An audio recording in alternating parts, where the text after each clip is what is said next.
Hi, everyone, and thank you for having me. It's great to be here with you today. So I'm Camelia Cristache-Podgorean. I lead the Global Diversity, Equity, and Inclusion practice at the World Federation of Advertisers.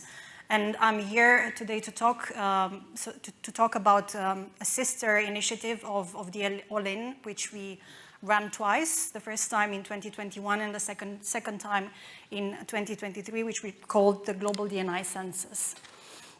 A few words about me first. So you surely recognized a foreign accent by now. English is not my first language. I've been an expat working and living in Belgium for the last 11 years, but I was born and raised in Romania. So surely you can understand that as an Eastern European trying to make a living in the West, championing diversity, equity, and inclusion for me, it's really close to my heart as well.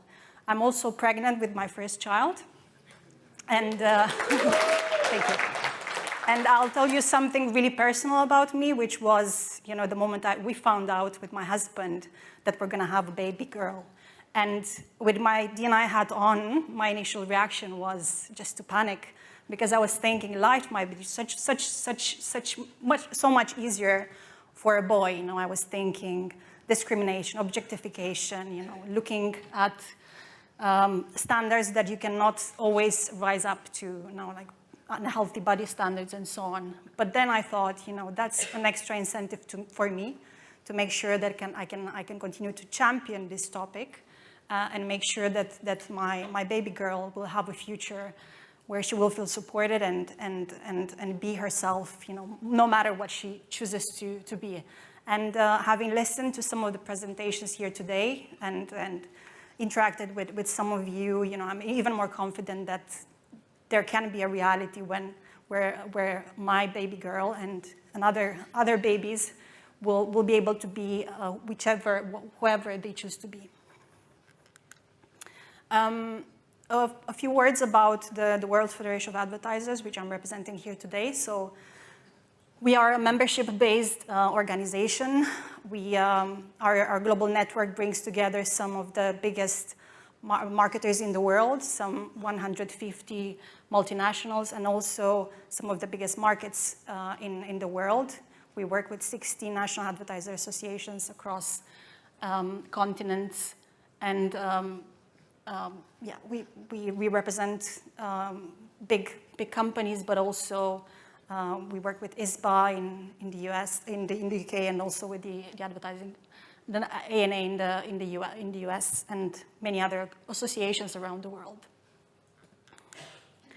And diversity, equity, and inclusion is really an important topic for us. We've been focusing and championing this for a number of years now, and even more so starting with 2020, which we will all recognize was a critical year in terms of some of the issues that took some of the headlines in terms of inequalities brought along by COVID and some of the issues around systemic racism around the world. 2020 was also a year when we saw a lot of action from the industry as well on D&I. We saw the topic become mainstream in the industry as well, with a lot of promises from companies and leaders all over the world to make change and to make meaningful change for their employees as well. So as the WFA, we looked at how we can bring our own contribution to the topic, and we realized that there wasn't a real benchmark, there wasn't any type of accountability mechanism which would tell us whether the industry is making real progress. So that's when we reached out to Kantar to talk about running a global survey, which would help us get a sense of where we are as an industry. And that's when we found out that Sharon with the Advertising Association, ISBA, and DIPA were also exploring doing something similar in the UK with Kantar, so great minds. But fast forward some 8 months, and we were launching our first global survey in July of 2021. We used as a survey a shorter version of the survey used by All-In the UK. And once again, I want to thank the Advertising Association, ISBA, and IPA for being so generous with us in sharing their insight and providing us with a blueprint which we were then able to scale. We looked with that at belonging, discrimination, and demeaning behavior, just like the all-in census. And importantly, we worked to make sure that every survey is tailored to each country's specific diversity makeup. It's been a long process. It wasn't easy. It wasn't a walk in the park to get legal and cultural feedback from all 27 markets involved in this research. But it was very critical for us to be able to make sure that whatever we do is respectful of the different cultural particularities that each market has. The output was insight into the lived experiences of more than 10,000 professionals across 27 markets. And I'm sure you'll think 10,000 responses across 27 markets, where when in the UK, the industry was able to gather 16,000. But I like you to think about the fact that, there's a great level of awareness, and the UK industry, as well as some other industries in the West, are so much more open to having these honest and candid conversations about D&I, to challenge as well as champion this topic. Whereas, we've worked with countries in the Middle East, Asia, South America as well, where this topic sadly is still taboo, where people can't really talk about their own diversity. And sometimes, in some cases, they're afraid to talk about it as well. We were not alone in this effort. On the contrary, we counted on the support of more than 160 organizations around the world. And we're extremely grateful to all of them for their support and their great effort. A quick word about our sample. So 27 markets around the world, 10,000 responses, a gender ratio in favor of women, and responses and respondents covering a wide spectrum of organization types, seniorities, and age groups as well. And we've put together a video which briefly summarizes some of the main insights. And again, these are the results from the 2021 exercise, which I invite you to watch with me.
Yeah, and I'll just stop here because this last point, is really important, and then that's what I wanted to talk to you about today, about these very different realities from market to market.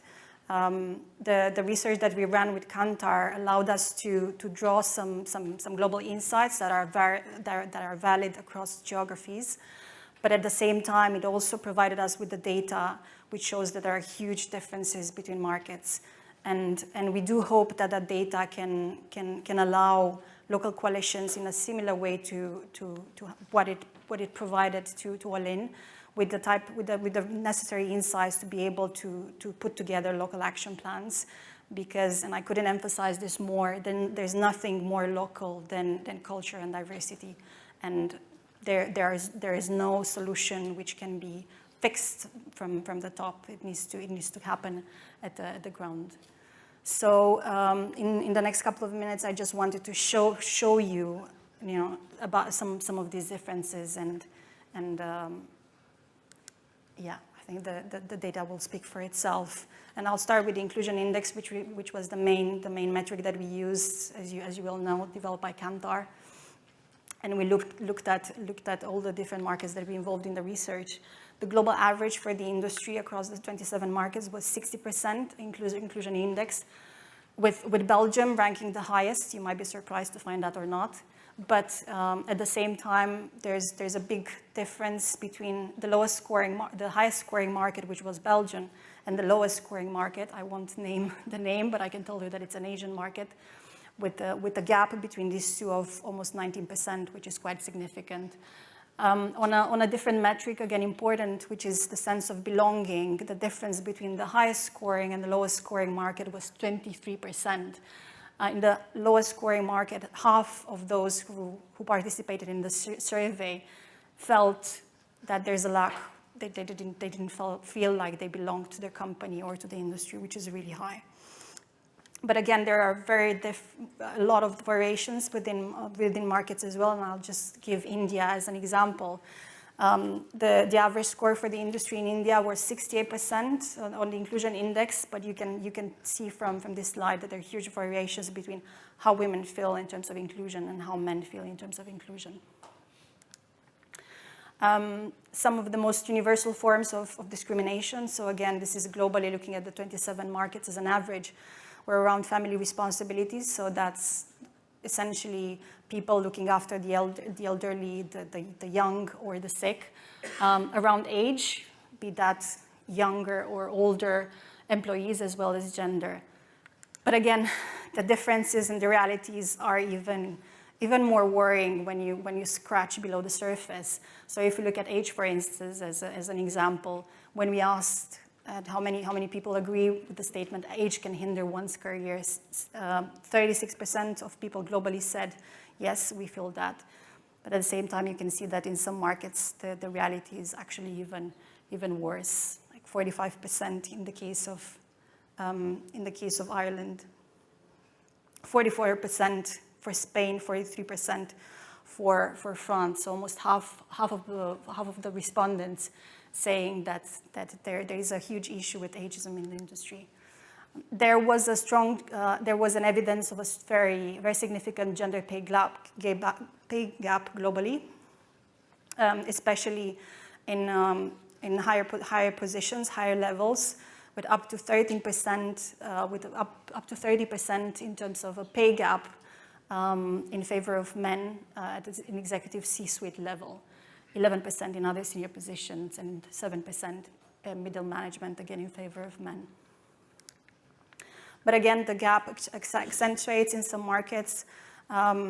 We saw in one market in particular that there was an 85% pay gap reported in favor of men at senior levels, which again is something should be looked into with a lot of attention.